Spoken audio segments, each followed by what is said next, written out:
Hello, हाय। सफलता with Aparna में आपका स्वागत है। मैं अपर्णा शुक्ला। आज हम लोग पढ़ेंगे क्या? आज हम लोग पढ़ेंगे फिटस। कल हम लोगों ने जाइगोट पढ़ा था, किस तरह से जाइगोट बनता है, किस तरह से अंडाणु और शुक्राणु का मिलन होता है, किस तरह से स्थापना हो जाती है गर्भ में, आपके बच्चे की शुरुआत कैसे हो जाती है, ये हम लोगों ने एक बार कल पढ़ा था। बहुत अच्छे से विस्तृत रूप से पढ़ा था, कुछ भी नहीं छोड़ा था, जाइगोट तक का भाग। आज हम लोग चलेंगे जाइगोट से आगे। थोड़ा जल्दी बताऊंगी ताकि जो है आप लोग की वीडियो लंबी ना हो। इसके पहले आप जाकर देख लीजिएगा, पूरा मैंने शुरू किया है कहाँ से, अंडा बनने से लेके और अंडे का और शुक्राणु का मिलन तक, तो उसको आप लोग देखिएगा। ठीक है, अब आज हम लोग पढ़ेंगे फिटस, मतलब जाइगोट से फिटस की तरफ कैसे बढ़ते हैं ये पढ़ेंगे। ठीक है, इसके बाद में ये वीडियो आपको लास्ट तक देखनी पड़ेगी, पूरी वीडियो में जानकारी लेने के लिए, और कुछ भी छोड़ना नहीं है, इसके बिल्कुल नहीं करना है, लास्ट तक पढ़ना है आपको। और लाइक शेयर सब्सक्राइब जरूर करना है, कमेंट भी नीचे करना है। और मैं यूथ का प्रैक्टिस सेट कराई हूँ, इसके पहले आप जाके देखेंगे, आज ही कराया है सवेरे, तो आपको डेली यूथ का प्रैक्टिस सेट मिलता रहेगा। आज प्रैक्टिस सेट नंबर 1 है, और इसी तरह से 2, 3, 4, 5 जितने भी यूथ खत्म नहीं होते तब तक प्रैक्टिस सेट नंबर बदलते रहेंगे और क्वेश्चंस बदलते रहेंगे, प्रैक्टिस सेट आपके बढ़ते रहेंगे, यूथ कंप्लीट हो जाएगा। चलिए अब शुरू करते हैं। शुरू करने से पहले लाइक शेयर और अगर नए हो तो सब्सक्राइब कर दीजिएगा। चलिए, तो कल हम लोगों ने पढ़ा था कि जाइगोट कैसे बनता है, मैंने अच्छे से बताया था। मैं एक बार उसको थोड़ा सा रिवाइज कर देती हूँ कि जो पढ़ लिया था उसके लिए तो कोई प्रॉब्लम नहीं है, लेकिन जो नहीं पढ़ा था वो थोड़ा सा जो है उसका एक फेम बन जाए कि जो है कैसे कैसे हमने क्या किया था।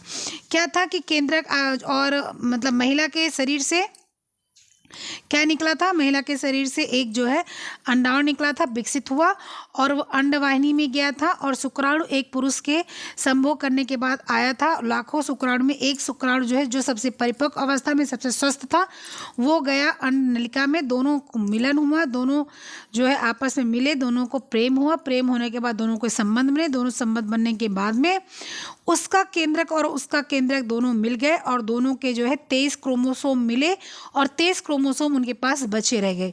ठीक है, उसके बाद वो क्रोमोसोम जो 23 उनका मिला, 23 इनका मिला, दोनों जो है 23-23 मिलके एक जो है केंद्र में एक बच्चे की जो है स्थापना किए, और वो बच्चा अभी बच्चा नहीं बना है, अभी सिर्फ और सिर्फ केंद्रक मिले हैं और दोनों में प्रेम बढ़ा है। ठीक है, आज प्रेम आगे बढ़ेगा और वो प्रेम आगे बढ़ते बढ़ते एक बच्चे का स्वरूप लेगा। ठीक है, चलिए, ये हमारा कल का क्लास था। अब आज का क्लास हम लोग देखते हैं। आज हम लोग पढ़ेंगे जाइगोट से किस तरह से आगे बढ़ा जाता है। ठीक है, तो कल हम लोगों ने जब पढ़ा था तो उसमें ये भी पढ़ लिया था कि जुड़वा बच्चे कैसे बनते हैं, बालक और बालक या बालिका और बालिका कैसे बनते हैं, बालक और बालिका या बालिका और बालक कैसे बनते हैं। जुड़वा बच्चों तक, ट्विंस तक हम लोग ने समझ लिया था कि जो है प्रत्यारोपण होने के बाद वो अपना बढ़ते हैं, तो वो जो है अपना आगे ट्विंस वगैरह जो भी जैसे भी होना होता है वो हो जाते हैं। आज हम लोग पढ़ेंगे कि जब गर्भाधान हो जाता है, मतलब कि जब अंडाणु जो है मतलब कि आपके शुक्राणु और अंडाणु मिल जाते हैं, तो किस तरह से जो है उनके प्रोसीजर आगे होते हैं। गर्भाधान के 24 घंटे के अंदर ही गर्भित अंडाणु जो होता है उसमें परिवर्तन क्रिया प्रारंभ हो जाती है, मतलब कि वो अपना परिवर्तित होने लगता है। विकास क्रम में ये कोशिका 1 से 2, 2 से 4, 4 से 8 इसी क्रम में बढ़ती रहती है, जो लगभग 9 महीने तक बढ़ती रहती है, कोशिकाएं बढ़ती रहती हैं, सेल्स बढ़ती रहती हैं। ठीक है, कोशिका जब तक जो है परिवर्तित होती रहती है, तो सबसे बड़ी विशेषता यह होती है कि प्रत्येक नई कोशिका गुण व रूप में अपनी पूर्व कोशिका के समान ही होती है, किंतु निश्चित समय पर ये कोशिकाएं अलग अलग भागों में बढ़ती रहती हैं, जैसे हड्डियां बना रही हैं, मांसपेशियां बना रही हैं, त्वचा बना रही है, तंत्रिका बना रही है आदि का निर्माण करती रहती है। लगभग 9 दिन तक जो गर्भ में आपका वो अंडाणु रहता है ना, वो ये कोशिका विभाजन की क्रिया को देखता रहता है, चलती रहती है, क्योंकि उसकी कोशिका जब विभाजित हुई, भाई हमारी शरीर कैसे बनी है, हमारी शरीर कई कोशिका से मिलकर बनी है, क्योंकि सेल्स तो हैं, बहुत सेल्स हैं, अनगिनत सेल्स हैं। तो जब शरीर बन रहा है बच्चे का, तो वो सेल्स तो ही बनेगा ना, 1 सेल, 2 सेल, 4 सेल, 8 सेल, फिर जो है 16, फिर 32, फिर 64, ऐसे ही तो बनता है। उसी तरह से ये बनता रहेगा। और 10वें दिन क्या होता है, ये जो आपका शुक्राणु और अंडाणु मिलन हुआ था वो जो है क्या करेगा, वो अब गर्भाशय की दीवार से चिपक जाएगा, क्योंकि अब उसको स्थान चाहिए। मैं भी थोड़ा आगे आपको अच्छे से बताती हूँ, परेशानी होएगा, ठीक है। वो उसको स्थान चाहिए, वो जाकर वहाँ पर चिपक जाता है। चिपकने के बाद में उसका और पोषण और सारी प्रक्रिया शुरू होती हैं, ठीक है। अब यहाँ तक की प्रक्रिया आपको मैंने बताया, अब इसको सुनिए कैसे होता है, ठीक है। चलो इसको हम लोग जानेंगे कि कैसे होता है। आपको शायद ये पता होगा या नहीं भी पता होगा, जब हम लोगों ने कल डिम्बावस्था पढ़ा था, उसी को बीजावस्था भी बोलते हैं और उसी को जर्मिनल पीरियड भी बोलते हैं। ये आप कहीं नोट डाउन कर लीजिएगा, ठीक है। गर्भाधान से लेकर 2 सप्ताह तक चलती है। इस अवस्था में जो शिशु होता है वो अंडे के आकार का होता है, जिसे जाइगोट कहते हैं। तो सबको पता है इसका आकार कितना बड़ा होता है। जैसे आलपिन होता है ना, सेफ्टी पिन जिसको हम लोग बोलते हैं, उसकी जो नोक होती है, जो निडिल होती है, बिल्कुल उसके पॉइंट के बराबर होता है। मतलब कि अगर इसको जो स्टेथोस्कोप से, अरे सॉरी, माइक्रोस्कोप से अगर देखा जाएगा तो वो दिखेगा, अन्यथा वो नहीं दिखेगा, ठीक है। अब आप माइक्रोस्कोप से जब देखेंगे तो कितना देर, जैसे आलपिन हेड के बराबर वो आपको दिखेगा। और इसके अंदर निरंतर कोशिका विभाजन होता रहता है। इसके अंदर कोशिका विभाजित होती रहती है और यह निरंतर चलती भी रहती है। लगभग 1 सप्ताह में यह अंडाकार जीव जो है गर्भाशय के तरल पदार्थ में तैरता रहता है। मैंने बताया था ना, केंद्र के किनारे किनारे क्या होता है, केंद्र के किनारे किनारे होता है आपका प्रोटीन और एक चिपचिपा लेसेदार, मतलब कि जो है उसका रेसेदार जो है धागे नुमा संरचना होती है केंद्र के किनारे किनारे, जो प्रोटीन की बनी होती है। फैट वगैरह भी उसमें थोड़े बहुत रहता है, प्रोटीन ज़्यादा रहती है। और वो कैसी रहती है, कलरफुल नहीं रहती है, बिना कलर करती है, थोड़ा सा क्रीम कलर के टाइप में रहती है, ठीक है। उसी में ये जो है, जो आलपिन के आकार का जो है, जो ये रहता है, वो क्या बोलते हैं इसको, जाइगोट जो रहता है वो उसी में तैरता रहता है, ठीक है। कितने दिन तक, सप्ताह से लेके 10 दिन तक, 1 सप्ताह से लेके 10 दिन तक वो उसी में तैरता रहता है। लगभग जब ये 1 सप्ताह से 10 दिन तक तैरता है, उसके बाद वो गर्भाशय की दीवार से चिपक जाता है। जब ये चिपक जाता है तो इसी को क्या बोलते हैं, आरोपण बोलते हैं। अब आरोपण का क्या मतलब होता है, बोलते हैं ना कि जो है पौधे का आरोपण किया गया, पौधे का आरोपण किया गया, बीजारोपण किया गया, कहते हैं ना।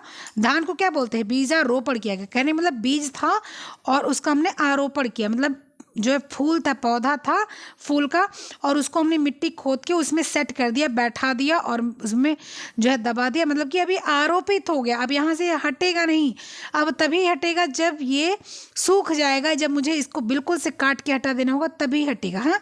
तो वो चीज़ है कि आरोपण का मतलब कि बिल्कुल जो है अब वो स्थित, मतलब बिल्कुल स्थिर हो गया, अस्थाई हो गया, ठीक है।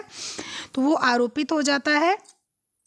यह क्रिया गर्भाधान के 10 दिन बाद होती है। 1 हफ्ता से 10 दिन क्या होता है, जाइगोट जो होता है वो तैरता रहता है, किसमें, कि वो तैरता रहता है जो तरल पदार्थ रहता है अंडाणु का, उसमें, और उसके बाद वो जाके गर्भाशय से चिपक जाता है और इसी को हम लोग क्या बोलते हैं, इम्प्लांटेशन बोलते हैं, ठीक है। आरोपण की क्रिया के बाद ही गर्भस्थ शिशु अपने पोषण के लिए माँ के शरीर पर आश्रित हो जाता है। अब वो जब केंद्रक, जब वो घूम रहा था ना अंडाणु में, तब उसको प्रोटीन वगैरह सब कुछ उसके पास था, लेकिन अब जब वो चिपक गया तो अब उसको चाहिए क्या, अब उसको अलग से चीज़ें चाहिए, अब उसको आगे बढ़ने के लिए, कोशिका विभाजन के लिए उसको चीज़ें चाहिए, ठीक है। तो अब क्या करेगा, अब माँ का जो है वो क्या बोलेगा कि वो चिपक गया, अब उसको कुछ चाहिए। अब माँ बोलेगी ठीक है भैया, मैं कुछ व्यवस्था करती हूँ, परेशान नहीं हूँ। भाई हर माँ अपने बच्चे के लिए व्यवस्था ही करती फिरती है, बोलेगी ठीक है परेशान नहीं हूँ, मैं व्यवस्था करती हूँ। उसके बाद क्या होता है कि जब वह आरोपण क्रिया के बाद ही गर्भस्थ जीव अपने पोषण के लिए माँ पर डिपेंड हो जाता है। आरोपण क्रिया में थायराइड और प्यूटरी ग्रंथि सहायक होती हैं। आरोपण क्रिया में थायराइड ग्रंथि जो होती है और प्यूटरी ग्रंथि जो होती है वो सहायक होती है। जब किसी को थायराइड रहता है, थायराइड बढ़ा हुआ होता है या थायराइड बहुत डाउन होता है, तो क्या होता है, या तो बच्चा रुकता नहीं है, और या तो बच्चा रुकता है तो स्वस्थ और व्यवस्थित पैदा नहीं होता। क्योंकि बच्चे के विकास के लिए सबको पता है कि जो थायराइड अगर जो है किसी को ज़्यादा है तो बच्चे का मानसिक शारीरिक सारी विकास को वो जो क्या करता है, वो जो है कर देता है, मतलब कि वो उस पर थायराइड ग्रंथि पर सब पर निर्भर रहती है ना विकास बच्चे का, तो वो प्रभावित कर देता है अगर जो है ये सारी चीज़ें अच्छी नहीं होती हैं तो। यदि माँ के शरीर में थायराइड और ये सारी ग्रंथियाँ ठीक से काम नहीं करती तो आरोपण क्रिया संपन्न नहीं होती। इसके फलस्वरूप क्या होता है कि जो है जाइगोट जो होता है वो जो है बाहर हो जाता है, यानी कि जो है जिसको हम लोग मिस कैरेज बोलते हैं, वो बच्चा खराब हो जाता है, गिर जाता है, इसको हम लोग बोलते हैं कि मिस कैरेज हो गया। ठीक है। आरोपण क्रिया के दौरान जाइगोट की ऊपरी परत फटकर आसमान आकार ग्रहण कर लेती है और यही उसे गर्भाशय से चिपकाए रखने का कार्य करती है। ठीक है।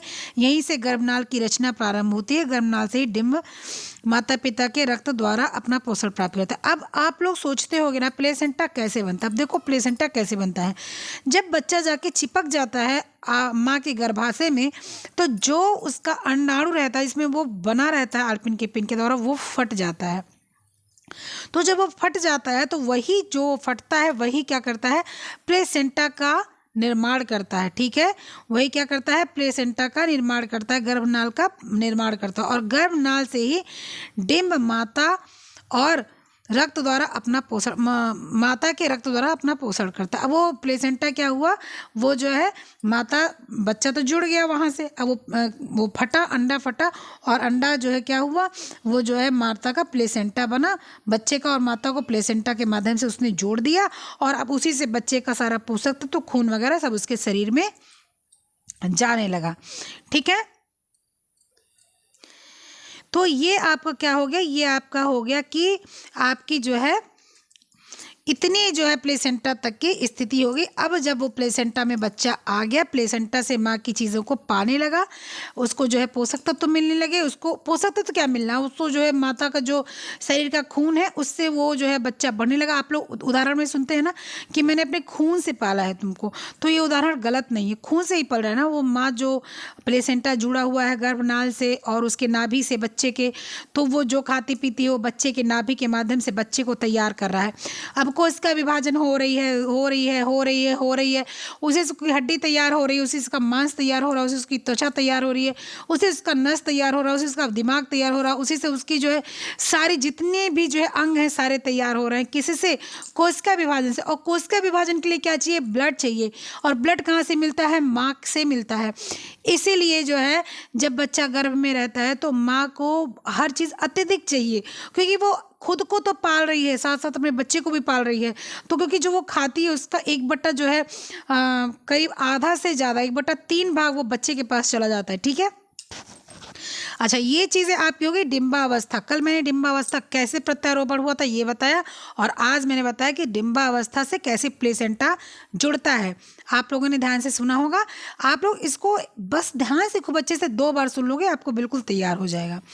नेक्स्ट क्या है, अब जो है दूसरी पहली अवस्था बीत गई डिम्बावस्था, द पीरियड ऑफ ओवम। अब दूसरी अवस्था आएगी भ्रूणावस्था, द पीरियड ऑफ एम्ब्रियो। अब एम्ब्रियो का क्या मतलब होता है कि ये भ्रूण बनता है। ठीक है। एम्ब्रियो का मतलब होता है भ्रूण। तभी मैं सब पिक्चर के माध्यम से समझाऊंगी, परेशान नहीं होइएगा।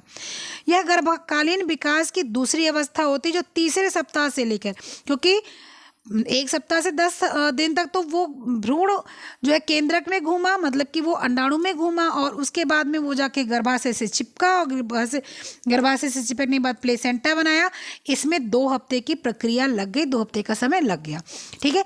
अब 2 हफ्ते से जब बीत गया तो तीसरा हफ्ता जब शुरू हुआ, और उससे लेकर दूसरे माह के अंत तक क्या क्रिया चली कि जो है समस्त शरीर की रचना, आकार, आकृतियां सब जो है इसमें निर्माण होता है। इस अवस्था में, इस अवस्था के अंत तक भ्रूण मानव आकृति प्राप्त कर लेता है। इस अवस्था में विकास की गति बहुत तीव्र होती है। इससे भ्रूण के अंदर अनेक महत्वपूर्ण परिवर्तन हो जाते हैं। शरीर के सभी प्रमुख अंगों का निर्माण इसी अवस्था में हो जाता है।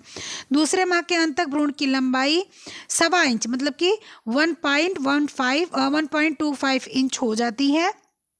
इंच तक लगभग भार 200 ग्राम हो जाता है। इस अवस्था में भ्रूण का स्वरूप नवजात शिशु के समान नहीं होता, लेकिन सिर का आकार अन्य अंगों की अपेक्षा बहुत बड़ा होता है। मतलब सिर बड़ा होता है और सारे शरीर के आकार छोटे होते हैं। कान भी सिर से काफ़ी नीचे प्रतीत होता है, ऐसे लगता है कान बिल्कुल एकदम गले के पास आ गया है। नाक भी केवल एक छिद्र होता है और माथा काफ़ी चौड़ा दिखाई देता है। कहने का मतलब है सर का ऊपर का जो ये फोरहेड का भाग है ये तो खूब बड़ा सा दिखता है, लेकिन कान, नाक, गला ये सारी चीज़ें उतने हिसाब से पता नहीं चलती हैं। ठीक है, कहने का मतलब जब कभी भी मिस कैरेज होता है या कभी भ्रूण का पता लगाया जाता है, कैसे पता लगाया जाता है भाई? जब भ्रूण आपका क्या होता है कि जब बोलते हैं ना 2 महीने के बाद पता चलता है, तो 2 महीने के बाद जब जाते हैं डॉक्टर के पास तो डॉक्टर बता देते हैं कि भैया लड़की है या लड़का है। जांच तो करानी नहीं चाहिए, लेकिन अब यहाँ पर उदाहरण के लिए मैं बता रही हूँ कि जो है जब डॉक्टर के पास जाते हैं लोग, क्यों कैसे डॉक्टर बता पाते हैं? इसीलिए ना कि अब चलो ठीक है, अब इतना विकास हो गया, अब बता सकते हैं। तभी पता चल जाता है कि भ्रूण किस अवस्था में आ गया है। अगर उसकी शरीर ना बन पाती 2 ढाई 3 महीने तक, तो कैसे पता चलता कि जो है लड़का है कि लड़की है कि नहीं? तो जो है इस अवस्था तक उसका पूरा शरीर बन जाता है। अब उसकी सेल डिवीज़न होगी और उसका विकास होगा। अब जो सेल डिवीज़न गिनती में होती थी, अब वो अनगिनत होगी। जैसे हमारे शरीर में सेल्स अनगिनत है, कोई माइक्रोस्कोप से भी लेकर देख नहीं सकता कि कितनी सेल्स हैं। उसी तरह से उस बच्चे की भी सेल्स कोई डायग्नोज नहीं कर सकता। बहुत सेल हैं, मतलब तमाम सेल हैं, अनगिनत सेल होती जाएंगी, उससे उसके शरीर का निर्माण होगा। आप खुद ही सोचो, आप 1 आलपिन की पिन से बच्चे ने शुरुआत की है, 2 आलपिन की पिन, 4 आलपिन की पिन, 8 आलपिन, ऐसे ऐसे ऐसे ऐसे, और वो बड़ा होते चला गया। ठीक है, भ्रूणावस्था में जो विकास होता है वो 3 परतों से होता है। कोशिका विभाजन जो डिम्ब 3 परतों में बढ़ जाता है। प्रथम बाहरी, जिसको हम लोग क्या बोलते हैं, एक्टोडर्म बोलते हैं, और इससे त्वचा, बाल, नाखून, दांत, ग्रंथियां, नाड़ी मंडल का निर्माण होता है। द्वितीय क्या होता है, मीजोडर्म होता है, इससे त्वचा के भीतरी भाग और मांसपेशियों का निर्माण होता है। तीसरी क्या होती है, तीसरी एंडोडर्म होती है, इससे संपूर्ण पाचन तंत्र, फेफड़े, यकृत तथा विभिन्न ग्रंथियों का निर्माण होता है। ठीक है, क्या बोल रहा है, ये बोल रहा है कि भ्रूणावस्था में जो विकास होता है उसके 3 पार्ट होते हैं। कोशिका विभाजन की निरंतरता से डिम्ब 3 परतों में बंट जाता है। ठीक है, प्रथम जो होता है उसको हम लोग एक्टोडर्म बोलते हैं। एक्टोडर्म का मतलब होता है बाहरी परत, इससे त्वचा, बाल, नाखून, दांत, इन सबका, ग्रंथियों का तथा नाड़ी मंडल का निर्माण होता है। दूसरी अवस्था होती है मीजोडर्म। मीजोडर्म क्या होती है, इससे कहते हैं कि त्वचा का भीतरी भाग और मांसपेशियों का निर्माण होता है। तीसरी आंतरिक परत एंडोडर्म होती है, इससे संपूर्ण पाचन तंत्र, फेफड़े, यकृत, विभिन्न ग्रंथियों का निर्माण होता है। तो ये आपके दूसरे जो है भाग हो जाता है, जो दूसरा भाग। अब दूसरा भाग क्या रहता है आपका, भ्रूणावस्था। ठीक है, भ्रूणावस्था ये बनते इस हिसाब से हैं। ठीक है, इसके बाद में आपका आ जाता है भ्रूणावस्था के बाद में भ्रूणावस्था का महत्व। ठीक है, अब भ्रूणावस्था का महत्व क्या होता है कि भ्रूणावस्था में प्राणी के विकास की दृष्टि से भ्रूणावस्था अत्यधिक महत्वपूर्ण। तब देखो, भ्रूणावस्था जो है ना सबसे विकासशील अवस्था होती है गर्भ की, गर्भस्थ शिशु की, क्योंकि ये जो है दूसरे सप्ताह से लेकर और 2 महीने के अंदर पूरी शरीर इसकी बन जाती है। बस उसको बढ़ना रहता है कि शेप में आना रहता है, तो वो शेप में आता है। तो इसमें विकास जो है जीवन पर्यंत तक विकास के विभिन्न क्षेत्रों को प्रभावित करता है, क्योंकि समस्त शारीरिक रचना, आकार, आकृतियां, निर्माण इसी अवस्था में होती हैं। ठीक है, मतलब कि जो भी अनुपयुक्त तथा असंतुलित भोजन, मानसिक तनाव, संवेगात्मक आघात, रोग, चोट, गर्भकालीन एक्सरे, ये सारी चीज़ें भ्रूण को प्रभावित करती हैं।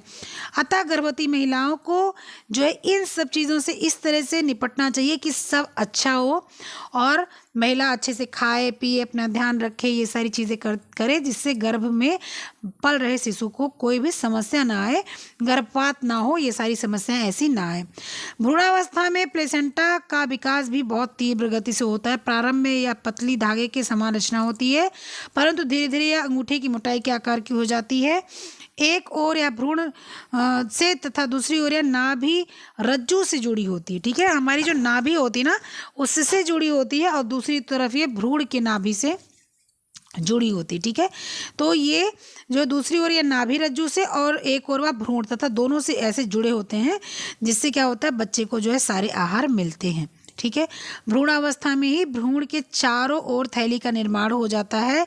इसमें तरल पदार्थ भरा रहता है, जिसे हम लोग क्या बोलते हैं,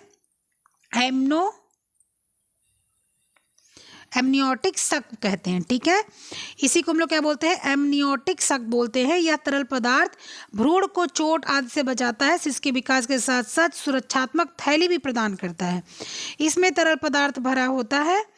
यह जो है बच्चे को बाहर आने में सहायता प्रदान करता है। जब बच्चा बाहर आने लगता है तो यही जो है क्या काम करता है कि बाहर सरकने का काम करता है। नाभिनाल तथा नाभि रज्जु से शिशु को ऑक्सीजन, पानी, भोजन, रक्त सारी चीज़ें पहुंचती हैं और नाभिनाल एक फिल्टर का कार्य करती है। ठीक है, कहने का मतलब जो गर्भस्थ शिशु है वो जब दूसरे पार्ट में पहुंचता है, जब डिम्बावस्था से वो पहुंच गया फिटस की तरफ में, तो जो आपके जो है नाभिनाल से जो जुड़ा हुआ आपका प्लेसेंटा है उसी के माध्यम से सारे पोषक तत्व शिशु को मिलने लगते हैं और शिशु उसी से विकास तेजी से होता है। अगर माँ बढ़िया खाती है तो उस शिशु का विकास बढ़िया होता है। अगर माँ अपना ध्यान नहीं रखती, अगर अल्कोहल ले रही है, ड्रग्स ले रही है, तंबाकू ले रही है, पुकार ले रही है, ऐसे सारी चीज़ ले रही है, तो विकास बच्चे का खराब हो जाता है। ठीक है, बच्चा पहले से कुपोषित या बीमार पैदा होता है या जो है गर्भपात भी हो सकता है। तो अगर माँ ये सब लेती है तो उसको छोड़ देना चाहिए और जब तक वो बच्चे को जन्म नहीं देती है, जब तक वो बच्चे को दूध पिलाती रहती है, तब तक इन सब चीज़ों से दूर रहे। इनफैक्ट दूर तो ज़िंदगी भर रहना चाहिए, लेकिन यहाँ पर सिर्फ गर्भस्थ की बात हो रही है, गर्भ की बात हो रही है, तब तक बिल्कुल से नहीं उपयोग करना चाहिए एकदम से। ठीक है, अब गर्भस्थ शिशु की अवस्था, द पीरियड ऑफ फिटस।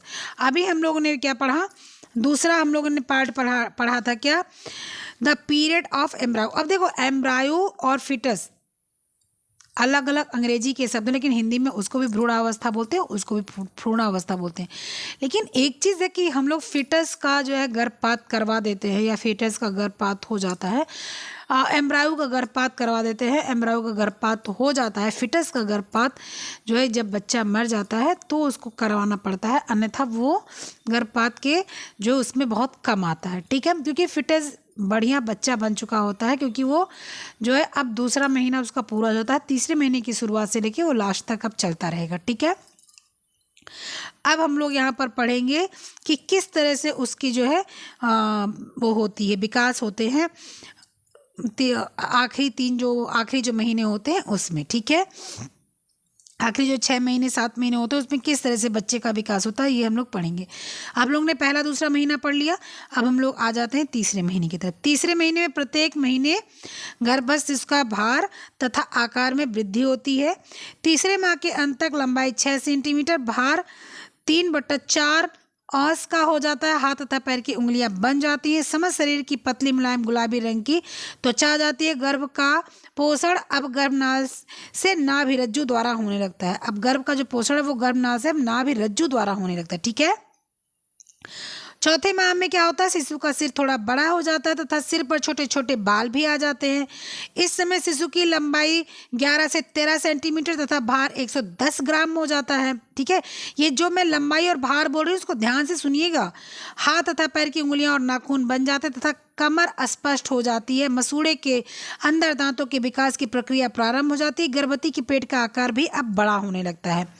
5वें माह में शिशु की लंबाई 20 सेंटीमीटर तथा भार 300 ग्राम हो जाता है। हृदय की धड़कन प्रारंभ हो जाती है। मांसपेशियां सक्रिय हो जाती हैं।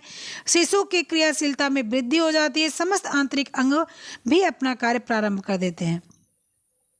6वें महीने में शिशु के शरीर पर रोआ आ जाता है। शिशु का शरीर पतले तरल पदार्थ को एकत्रित करने लगता है। इस अवस्था में सिर का विकास तीव्र गति से होता है। सिर जो कि तीसरे माह तक अंत तक संपूर्ण शरीर का 1/3 भाग होता है, या 6वें माह तक जो है संपूर्ण शरीर का 1/2 भाग हो जाता है। 7वें माह में शिशु माँ के पेट में स्थिर हो जाता है और जन्म लेने तक की उसी स्थिति में पड़ा रहता है। ठीक है, 8वें माह में शिशु का वजन 5 पाउंड हो जाता है। लंबाई 18 इंच हो जाती है। त्वचा लाल हो जाती है और झुर्रीदार भी हो जाती है। समस्त अस्थियों का निर्माण कार्य पूर्ण हो जाता है। ठीक है, किंतु शरीर पर वसा एकत्र होने लगते हैं। ठीक है, हृदय, फेफड़े, नाड़ी मंडल आज अनुपात में आ जाते हैं, अपना कार्य प्रारंभ कर देते हैं। 9वें माह में शिशु की त्वचा पर स्वाभाविक रंग आ जाता है। सिर पर घने बाल आ जाते हैं। इस समय शिशु धीरे धीरे गर्भाशय में नीचे की ओर खिसकने लगता है और जन्म तक इसी स्थिति में रहता है। शिशु के जन्म में 275 से 280 दिन लगते हैं। ठीक है, तो ये सारी अवस्था थी शिशु की कि शिशु किस तरह से कब तक जन्म लेता है। ठीक है, ऐसा नहीं है कि जो है, देखो ये मैं आपको पीडीएफ दूंगी, आप उसमें देख लेना, सारी चीज़ें मैंने जो अभी तो पहले पढ़ाई है वही सारी चीज़ें इसमें दी हुई हैं, ठीक है। इसलिए आप लोग को कोई समस्या नहीं होनी है कि जो है कोई समस्या हो, मैंने सारी चीज़ें बता दी हैं। अब आप लोग को मैं जब इसको दूंगी, आपके पीडीएफ दूंगी, तो इसमें सब आपको मिल जाएगा, ठीक है। अब आइए हम लोग थोड़ा पिक्चर से समझ लेते हैं, पिक्चर से समझ लेंगे तो ज़्यादा बढ़िया रहेगा। ये मैंने लगाया था, देखो ये जायगोट था। जायगोट पहले क्या उसी में पल रहा था, अंदर ही पल रहा था, उसी में सेल डिवीज़न हो चुका था उसका। उसके बाद एम्ब्रियो बना। एम्ब्रियो देखिए सर बड़ा लग रहा है लेकिन कुछ पता होता नहीं चल रहा है कि क्या है क्या नहीं है। फिटस बना। फिटस में देखिए गर्भनाल से जुड़ गया आकर, और इसके बाद बेबी बना। बेबी तो मतलब फिर बाद में पैदा हो गया, लेकिन इसको हम लोग और अच्छे से समझेंगे इस चित्र में। देखो जब हम लोगों ने फर्टिलाइज़र एग कल पढ़ा था तो देखिए ऐसे ही था कि आया जो है आपका, जो है ये आया आपका एग था, ये आपका आपका एग था, इसमें ये आपका केंद्रक था, यहाँ से आपका आया वो शुक्राणु, और इसका ये सर और इसका ये दोनों मिल गए, ठीक है। अब यहाँ पर फर्टिलाइजेशन एग हो गया, मतलब कि यहाँ पर आया एग और शुक्राणु मिले और जो है आलपिन की पिन के समान यहाँ पर तैयारी हो गई। अब उसके बाद जब 2 से डिवीज़न हुए और 2 से 4 डिवीज़न हुए तो क्या हो गया, तो जो है वो 4 वीक तक ये चलते रहे, ठीक है। वो उसी में 4 वीक तक नहीं, उसी में वो 2 वीक तक चलते रहे, ठीक है। उसके बाद में 2 सेल से जब और डिवीज़न होने वाला था और ज़्यादा जब डिवीज़न होने वाला था, उसी समय बदलते बदलते 10 वीक के जो है तीसरे वीक से फिटस में तब्दील होने लगा बच्चा। उससे और कोश का विभाजन हुई, 8 सेल स्टेज बढ़े, 8 सेल के बाद 16 बढ़े। इसी तरह से बच्चा दिन प्रतिदिन दिन प्रतिदिन दिन प्रतिदिन बढ़ता जा रहा है, बढ़ता जा रहा है। और इसके बाद एक आ जाता है ब्लास्टो सिस्ट आ जाता है, उसमें इतने सारे सेल्स हो जाते हैं कि उन सेल्स को गिनती करना जो है मुश्किल हो जाता है। वहाँ पर क्या होता है, फिटस हो जाता है, जो बिल्कुल जन्म लेने की अवस्था में आ जाता है, ठीक है। अब आइए हम लोग यहाँ भी देखते हैं। देखिए 3 वीक का जो है जो फिटस है, 3 वीक का जो आपका हाँ फिटस ही बोलेंगे ना इसको, एम्ब्रायो बोलेंगे। 3 वीक का एम्ब्रायो है, आप इसमें कुछ नहीं पता पा सकते, बस आपको लगता है एक मांस का लोथड़ा, मतलब कि एक छोटा सा भाग है। इसके बाद में जब 4 वीक का आता है, देखिए आपको एक सर का नुमा दिखाई दे रहा है, हाथ का नुमा दिखाई दे रहा है, लेकिन आपको कुछ ऐसे नहीं पता चल रहा है क्या है। उसके बाद जब 5 वीक में आते हैं तो आप देख रहे हैं कि यहाँ पर प्लेसेंटा दिख रही है, बहुत हल्की सी, यहाँ पर थोड़ी और दिख रही है, और बच्चा भी थोड़ा सा बड़ा दिख रहा है। फिर हम लोग आ जाते हैं 8 वीक में। 8 वीक में देखिए पूरा बच्चा बिल्कुल एकदम से दिखने लगा है, लेकिन कान देखिए कितना नीचे दिख रहा है ना, बहुत नीचे दिख रहा है, और मत्था बड़ा दिख रहा है, नाक देखो कितनी जरा सी दिख रही है। उसके बाद जब 10 वीक में आ जाता है थोड़ा और बड़ा हो जाता है, थोड़ा सुंदर, यहाँ से थोड़ा यहाँ सुंदर लगने लगा, हाथ वगैरह देखिए यहाँ पर इसका विकास होने लगा। 12 वीक का आ गया, देखिए 12 वीक में उसके हाथ पता चल रहे हैं, अंगूठा तक पता चल रहा है, पैर वगैरह सब पता चल रहे हैं, ठीक है। उसके बाद में क्या आ गया, उसके बाद में 16 वीक का आ गया। 16 वीक का बच्चा देखिए बिल्कुल पैर, आँख, हाथ सारी चीज़ें पता चल रही हैं। 24 वीक का बच्चा देखिए बिल्कुल एकदम स्वस्थ पता चल रहा है, देखने में बहुत अच्छा लग रहा है, और इसके शरीर पर बाल भी, रोएं भी उगने लगते हैं, बाल भी आने लगते हैं। और 38 वीक का बच्चा देखिए बिल्कुल इसके सारे अंग दिखाई पड़ रहे हैं, सारे अंग समझ में आ रहे हैं। इसके बाद इसमें बाल हो जाएंगे, ये थोड़ा सा विकास कर जाएगा, ये बड़ा हो जाएगा, ठीक है। अब ये जन्म लेने की अवस्था में आ गई। Human embryo and fetus development, मतलब कि आपके सबसे पहले जायगोट, जायगोट से एम्ब्रायो, एम्ब्रायो से फिटस, ये 3 श्रेणी आती है, 3 श्रेणी में पूरा आ गया। सबसे पहले जायगोट आएगा, उसके बाद आपका एम्ब्रायो आएगा, उसके बाद आपका फिटस आएगा, ठीक है। ये सारी चीज़ें हैं, ठीक है। चलिए एक चित्र और मैं दिखाऊंगी, ये दिखाऊंगी आपको मैं। ये मैंने इसलिए चित्र लिया हुआ है कि देखिए प्लेसेंटा नाल क्या है। प्लेसेंटा यही है, देख रहे हैं ना ध्यान से आप, देखिए ये प्लेसेंटा है आपकी जो गई है, ठीक है। अब ये अल्ट्रासाउंड हुआ रहा होगा इसलिए इतना जो चमकीला दिखाई दे रहा है। तो ये अल्ट्रासाउंड जब अल्ट्रासाउंड में देखा गया हो तो ये प्लेसेंटा है, इसी से बच्चे को जोड़ के रखा है, इसी से बच्चे को सारी चीज़ें मिल रही हैं, और देखिए बच्चा यहाँ पर तैयार हो रहा है। इसी से सारी चीज़ें, खून, पानी, प्रोटीन, सारी चीज़ें इसी से बच्चे के अंदर जा रही है। देखिए अभी बच्चे का गर्दन, हाथ, पैर, बच्चे का सब कुछ बिल्कुल से ऐसे बना हुआ जैसे मालूम पड़ा है एक मांस का टुकड़ा है, और उसी में हाथ पैर छोटे छोटे जोड़ दिए गए हैं। लेकिन यही बच्चे जब 9 महीने के पूरे हो जाते हैं तो एक स्वस्थ बच्चा हो जाता है, और जो है स्वस्थ बच्चे का जो भार होता है वो करीब 3 किलोग्राम होता है, और जो है 2.25 किलोग्राम से अगर कम बच्चा हो तो उसको अस्वस्थ मानते हैं। अब आप ये समझ गए होंगे ना कि एम्ब्रायो और फिटस में अंतर क्या होता है। देखिए, अब एम्ब्रायो मतलब ही भ्रूणावस्था होती है, फिटस मतलब ही भ्रूणावस्था होती है, लेकिन एम्ब्रायो पहले आता है और फिटस बाद में आता है। जब भी इस तरह के क्वेश्चन आते हैं तो आपको क्या करना है, आपको जो है इंग्लिश वर्जन देखना है, उसमें एम्ब्रायो दे रहा है या फिटस दे रहा है, वहाँ पर जाके उसको देखना है और उसके बाद करना है, ये ध्यान रखिएगा। ठीक है, तो अब हमारे ख्याल से ये आप लोग समझ लिए होंगे। मैं फिर कह रही हूँ, जितने पीछे की वीडियो नहीं देखी वो जाकर देख ले।